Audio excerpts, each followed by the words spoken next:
نحمدہ ونصلی علی رسولہ الکریم اما بعد۔ آج کے ہمارے سبق کا موضوع ہے پیشاب کے قطروں میں مبتلا شخص کے طہارت کے مسائل کے متعلق۔ جیسا کہ یہ بات بالکل واضح ہے کہ ایک مسلمان کے لیے طہارت اور پاکی حاصل کرنا انتہائی اہم اور بہت ضروری ہے۔ اس کی وجہ یہ ہے کہ شریعت کے بہت سارے احکامات کا تعلق طہارت سے ہے۔ طہارت رہے گی تو وہ احکامات ادا ہوں گے، طہارت نہیں رہے گی تو وہ احکامات ذمے سے ساقط نہیں ہوں گے، جیسے عام نمازیں، فرض نمازیں، نماز جنازہ، سجدہ تلاوت وغیرہ۔ اس لیے علماء اکرام فرماتے ہیں کہ ایک مسلمان پر طہارت کے مسائل سیکھنا، سمجھنا اور ان کو یاد رکھنا اور ان کے مطابق طہارت حاصل کرنا یہ فرض عین کے درجے میں ہے۔ بہرحال اس کلپ میں ہم طہارت کے ایک اہم اور بنیادی مختصراً مسئلے کو ذکر کریں گے، اور وہ مسئلہ یہ ہے کہ آج کل بہت سارے افراد پیشاب کے بعد ان کو قطرے آتے ہیں اور اس بیماری میں مبتلا ہوتے ہیں، اور جس کی وجہ سے یا تو پریشان ہو کر نماز ہی نہیں پڑھتے کہ ہم ناپاک ہے، ہمارے کپڑے ناپاک ہوتے ہیں، جسم ناپاک ہوتا ہے، اور دوران نماز قطرے آتے ہیں، سجدہ کے دوران، رکوع کے دوران وغیرہ ذالک، نماز ہی نہیں پڑھتے، علامان الحفیظ۔ اور بعض مرتبہ نماز تو پڑھ لیتے ہیں لیکن مسائل سے ناواقفیت کی وجہ سے وہ ناپاک ہی میں پڑھتے ہیں، کبھی کپڑے ناپاک، کبھی جسم ناپاک، کبھی بغیر وضو کے۔ تو بہرحال اس وجہ سے یہ اہمیت کے قابل مسئلہ ہے، اس کو ہمیں سمجھ لینا چاہیے۔ اس مسئلے کو ہم دو حصوں میں تقسیم کر لیں گے۔ ایک حصہ یہ کہ جس شخص کو پیشاب کے قطرے آتے ہیں وہ وضو اور طہارت حاصل کیسے کرے۔ نمبر دو، اس کے کپڑے جو ہے نا وہ کیسے پاک ہوں گے۔ پہلا حصہ کہ وہ وضو اور طہارت کیسے حاصل کرے، تو اس کے اولاً دو صورتیں ہو سکتی ہے۔ ایک صورت یہ کہ پیشاب کے قطرے آتے ہو لیکن مسلسل نہ آتے ہو، بلکہ وقفے وقفے سے آتے ہو،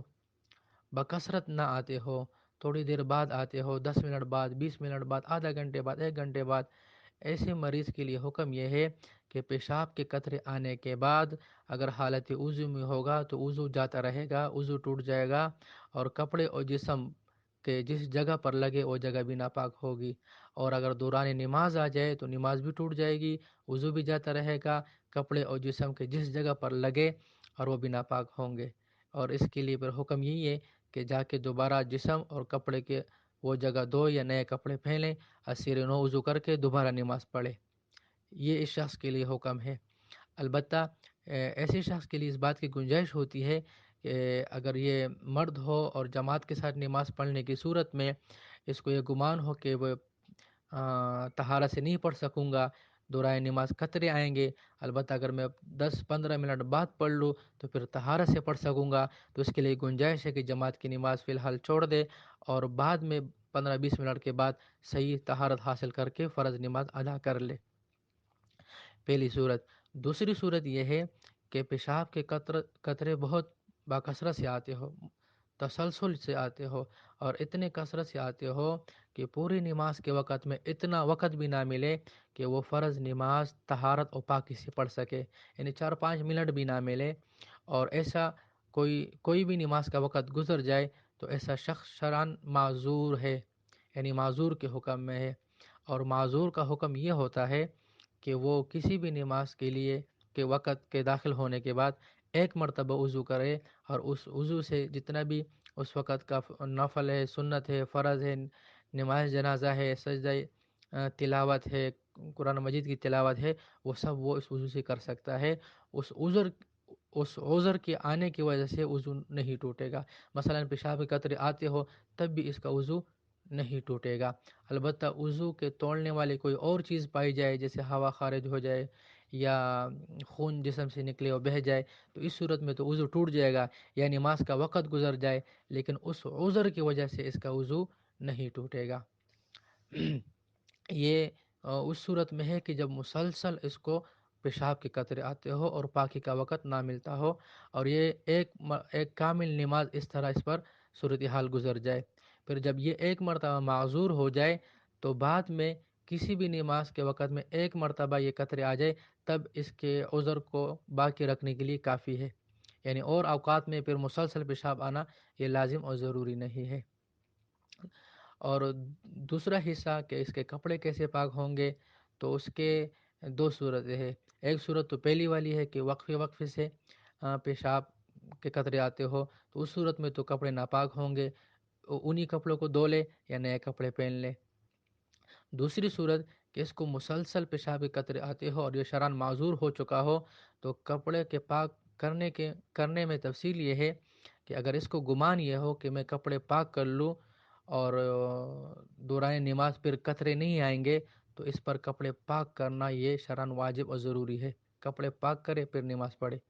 لیکن اگر اس کو گمان یہ ہو کہ اگر میں نے کپڑے دھو لیے یا نئے کپڑے پہن لیے اور دوران نماز پھر پیشاب کے قطرے آئیں گے، تو اس صورت میں شرعاً اس پر واجب نہیں ہے کہ کپڑوں کو پاک کرے، اس لیے کہ کپڑے پاک کرنے کا پھر فائدہ نہیں رہے گا، پھر بھلے نماز کے دوران اس کو قطرے آئے اور وہ کپڑوں پر لگے، جسم پر لگے، پھر اس کی نماز وہ ہو جائے گی۔ یہ تو مسئلہ ہوا اس شخص کے متعلق جس کو پیشاب کے قطرے آتے ہو، اور اسی طرح اس سے ملتا جلتا ایک مسئلہ خواتین کو پیش آتا ہے جس کو استحاضہ بھی کہتے ہیں، اور ایک بیماری ہے جس کو لیکوریا بھی کہتے ہیں، جو سفید سا پانی ان کے شرمگاہ سے نکلتا ہے۔ اس صورت میں بھی وہ بہت سارے مشکلات یعنی طہارت کے متعلق وہ مشکلات کو ان کو سامنا کرنا پڑتا ہے۔ تو جو اوپر پیشاب کے قطروں کے مریض کے متعلق تفصیل ذکر کی، وہی تفصیل یہاں بھی وہ منطبق ہوگی، یعنی اگر کوئی عورت مستحاضہ ہو یا دوسری بیماریوں میں مبتلا ہو جو فطری اور حیض وغیرہ کی بیماری کے علاوہ ہو، اور وہ وقفے وقفے سے آتی ہو، تو اس صورت میں استحاضہ کے آنے سے وضو بھی ٹوٹے گا، دوران نماز آئے تو نماز بھی ٹوٹ جائے گی، اور کپڑے جسم پر لگ جائے تو وہ جگہ بھی ناپاک ہوگی۔ کپڑے اور جسم کو پاک کرنا اور سر نو وضو کر کے پھر نماز پڑھنا یہ لازم ہوگا۔ لیکن اگر استحاضہ اس قدر زیادہ ہو کہ کسی بھی وقت کے وہ فرض نماز نہ پڑھ سکے، تو اس صورت میں یہ شرعاً معذور ایسی خاتون ہوگی، اور اس کے لیے وہی حکم ہے جو معذور کے لیے ہے، یعنی ایک مرتبہ وضو کرے اور پھر اس وضو سے جتنا چاہے نمازیں پڑھے۔ وقت کے گزرنے سے تو وضو ٹوٹ جائے گا، لیکن اس عذر کی وجہ سے وضو نہیں ٹوٹے گا۔ ہاں، وضو کی توڑنے والی کوئی اور چیز پائی جائے، جیسے ہوا خارج ہو جائے یا جسم کے کسی اور حصے سے خون آ جائے، تو وضو ٹوٹ جائے گا، لیکن اس عذر سے نہیں ٹوٹے گا۔ اور کپڑے کے پاک کرنے میں وہی تفصیل ہے جو پیشاب کے قطروں میں مبتلا شخص کے متعلق ہم نے ذکر کی۔ اللہ تعالی ہمیں اس بیماری سے بھی بچائے، اور جو مسلمان مبتلا ہو، اللہ تعالیٰ ان کو بھی صحت کاملہ عاجلہ مستمرہ نصیب فرمائے، اور اس مسائل کو سمجھنے اور اس پر عمل کرنے کے اللہ تعالیٰ توفیق نصیب فرمائے، اور اللہ تعالیٰ ہمیں دینی متین کی اشاعت اور حفاظت کا ہمیں ذریعہ بنائے۔